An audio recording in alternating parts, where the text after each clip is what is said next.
NDA ने तो 2 करोड़ नौजवानों को नौकरी देने का वादा आज से 6 साल पहले किया था। 6 साल में 12 करोड़ होता है, जबकि 20 करोड़ नौजवानों की नौकरी छीन गई है।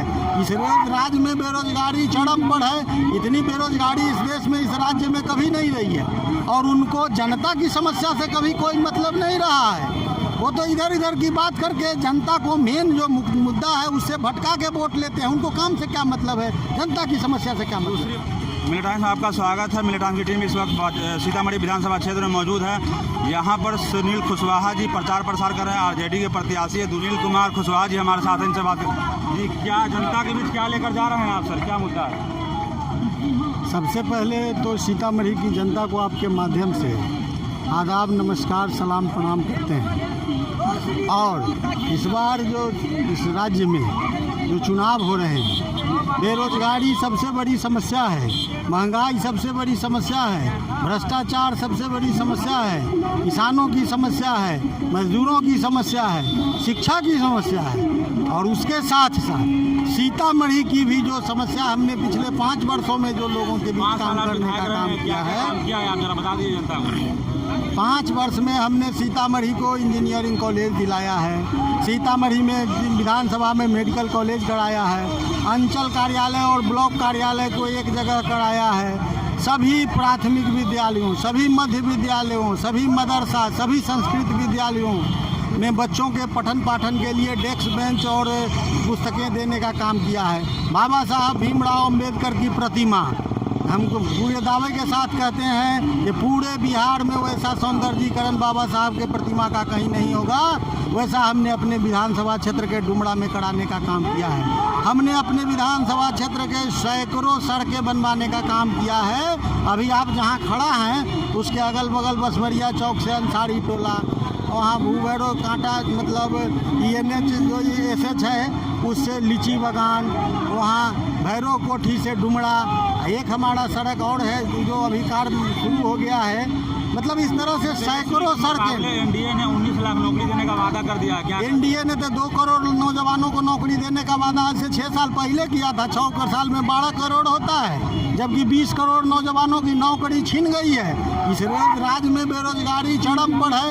इतनी बेरोजगारी इस देश में, इस राज्य में कभी नहीं रही है, और उनको जनता की समस्या से कभी कोई मतलब नहीं रहा है।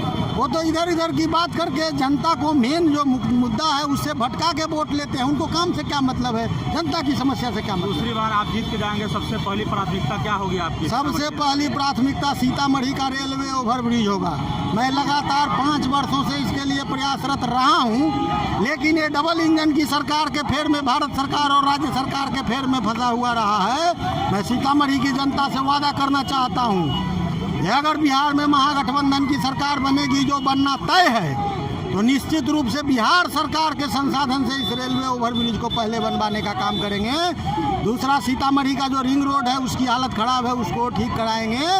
और सीतामढ़ी में जल जमाव की बहुत विकट समस्या है, या मेहसौल में भी जहाँ जो समस्याएं हैं उस सब पर काम करने का काम करें। रुझान क्या मिल रहा है? एक तरफा है जनता, रुझान क्या मिलेगा? पूरे बिहार में एक मुद्दा है बेरोजगारी, महंगाई, भ्रष्टाचार, कुशासन, कानून व्यवस्था, शिक्षा, स्वास्थ्य, और जनता इससे अलग हटना नहीं चाहती। और आदरणीय नेता लालू प्रसाद यादव जी और तेजस्वी प्रसाद यादव जी पर इस राज्य की जनता को भरोसा है, महागठबंधन का भरोसा है। हम लोग सामाजिक न्याय, धर्मनिरपेक्षता और आर्थिक बराबरी की सरकार बनाएंगे और बिहार का चहुमुखी विकास करेंगे। मजदूरों के समस्याओं के लिए हमारे नेता आदरणीय तेजस्वी यादव जी और मैं व्यक्तिगत रूप से अपने क्षेत्र में लॉकडाउन के समय में लगा रहा हूं, उनकी मदद और सेवा करने का काम किया है। कोरोना काल में हमने अपने पूरे सीतामढ़ी क्षेत्र के सभी गांव मोहल्ले को सैनिटाइज कराने का काम किया है, और जो जरूरतमंद थे, जहां तक हमारी क्षमता थी, मैंने व्यक्तिगत रूप से उनकी मदद करने का भी काम किया है। ये सुनील कुमार कुशवाहा थे। इनका साफ कहना है कि हमारे 5 सालों में जो विकास बहुत हुआ, यहाँ पर डबल इंजन की सरकार थी, उनकी वजह से विकास कार्यों में बाधा साबित हुआ। और सबसे पहले जीतने के बाद रेलवे ओवरब्रिज का जो समस्या, जहाँ पर ये खुद अभी 1 घंटा फंस कर आए, सबसे पहले उनको क्लियर कराया जाएगा। कौन जीत रहा है बिहार, किसकी बनेगी सरकार? 15 साल लालू प्रसाद, 15 साल नीतीश कुमार, किससे आई बिहार में बहार? कौन है CM की कुर्सी का हकदार? कितनी सीटों पर जीत रही है ओवैसी की पार्टी, छोटे छोटे दलों से क्या फर्क पड़ रहा है वोट पर, दिखाएंगे हर खबर, हर समाचार, पेश करेंगे हर सीट का सर्वे, बताएंगे पब्लिक का मूड, दिग्गजों की सीट पर रखेंगे बारीक नजर। हमसे जुड़िए, हमें देखिए, हमें सुनिए, क्योंकि हम आपको रखेंगे up to date. Millat times